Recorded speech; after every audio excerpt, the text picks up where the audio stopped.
दोस्तों, Nitish Kumar accidental prime minister बनने का ख्वाब पाले हुए थे, लेकिन अब उनकी सबसे प्रिय सीएम की कुर्सी भी उनसे छीनने का प्रयास हो रहा है। नीतीश कुमार अपने इस विचार पर अडिग है कि जब तक वो प्रधानमंत्री नहीं बनेंगे ये कुर्सी किसी को नहीं देंगे, लेकिन गठबंधन का दबाव भी अब उनसे झेला नहीं जा रहा है। इसीलिए फिर से नीतीश कुमार पुराने साथी को खोजने में लगे हैं। कुछ दिन पहले ही राजभवन खोजने चले गए थे, वहां सुशील मोदी से बात नहीं बनी तो अब दिल्ली जाने का फैसला किया है। बिहार में सियासी गहमा गहमी के बीच राज्यपाल राजेंद्र विश्वनाथ आर्लेकर भी दिल्ली पहुंच चुके हैं।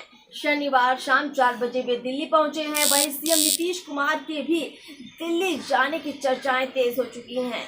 सूत्रों की माने तो वो दिल्ली में जदयू सांसदों के साथ 1-to-1 मुलाकात कर सकते हैं। हालांकि जदयू और सीएमओ की ओर से इसकी पुष्टि नहीं की गई है। अब बताइए आप ही जरा, जदयू पार्टी का बॉस जो सांसद को बनाता है वो सांसद से उनके दर पर मिलने जाएगा, ये बात भला किसी को पचेगी? नीतीश बाबू एक बार बस इच्छा प्रकट करते तो सभी सांसद दौड़े दौड़े पटना उनके मुख्यमंत्री आवास मिलने पहुंच जाते, लेकिन नीतीश कुमार दिल्ली जाएंगे तो इसके पीछे जरूर कोई बड़ी बात है। बीजेपी के छोटे नेताओं से भी अगर नीतीश कुमार मिलते हैं और पलट जाते हैं तो इस पर भी आश्चर्य नहीं करना होगा। आपको याद होगा कि जब पटना में विपक्षी एकता की बैठक हो रही थी तो राहुल गांधी को इशारों ही इशारों में लालू यादव ने कैसे दूल्हा बता दिया था।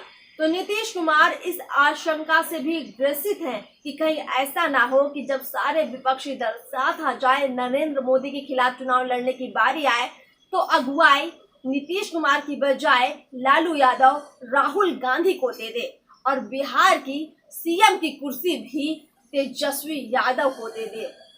तो इन सभी आशंकाओं के चलते नीतीश कुमार बहुत ज्यादा परेशान है और इसीलिए ऐसी संभावनाएं दिख रही हैं कि क्या एक बार फिर से नीतीश कुमार पलट जाएंगे या फिर कुछ और बड़ा करने की तैयारी कर रहे हैं नीतीश कुमार। क्योंकि आपने देखा होगा कि जिस तरह से बिहार में लगातार सियासी गहमागहमी है, 2024 के चुनाव को लेकर सीटों के बंटवारे का आंकड़ा भी जो पेच है वो फंसा नजर आता है। बिहार में एक तरफ बीजेपी उलझी हुई है कि कैसे 40 लोकसभा सीटों को ऐसे डिवाइड करे कि उनके सहयोगी दल नाराज ना हो।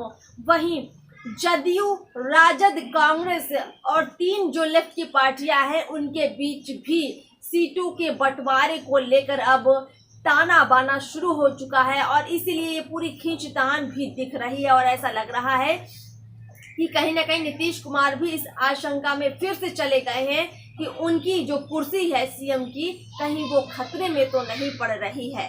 आपको बता दें कि लालू यादव अब पूरी तरह से लगभग स्वस्थ दिखाई देते हैं और जो वो एक बार फिर से एक्टिव हुए हैं राजनीति में, उसका पूरा असर अब नीतीश कुमार पर पड़ रहा है। यानी कि नीतीश कुमार दिख तो रहे हैं आगे अगुवाई करते हुए लीडरशिप में, लेकिन लालू यादव पीछे से अब सारे चीजों को संभाल रहे हैं। मोर्चाबंदी लालू यादव करते नजर आते हैं। तो नीतीश कुमार उस संभावना को खत्म करना चाहते हैं कि कहीं उनकी सीएम की कुर्सी ना छिन जाए और इसीलिए अपने जितने भी उनके विधायक हैं उनको मनाकर रखना चाहते हैं कि कहीं गलती से ऐसा ना हो कि उनकी ही पार्टी के विधायक उनसे टूटकर जदयू में, राजद में ना चले जाएं, कहीं बीजेपी में ना चले जाएं या किसी अन्य दल में ना चले जाएं। तो इन सब बातों से भी कहीं ना कहीं नीतीश कुमार घबरा रहे हैं और इसीलिए सबको बांध कर रखने की पूरी तैयारी कर रहे हैं। अब बीजेपी के नेताओं से क्या नीतीश कुमार जब दिल्ली जाएंगे तो मुलाकात करेंगे, उस पर भी हमारी पूरी नजर रहेगी। लेकिन कुल मिलाकर एक बार फिर से चर्चा तेज हो गई है कि क्या नीतीश कुमार इस बात से घबरा रहे हैं कि उनकी जो कुर्सी है वो खतरे में है। फिलहाल इस खास पेशकश में इतना ही। चैनल को सब्सक्राइब कीजिए। नमस्कार।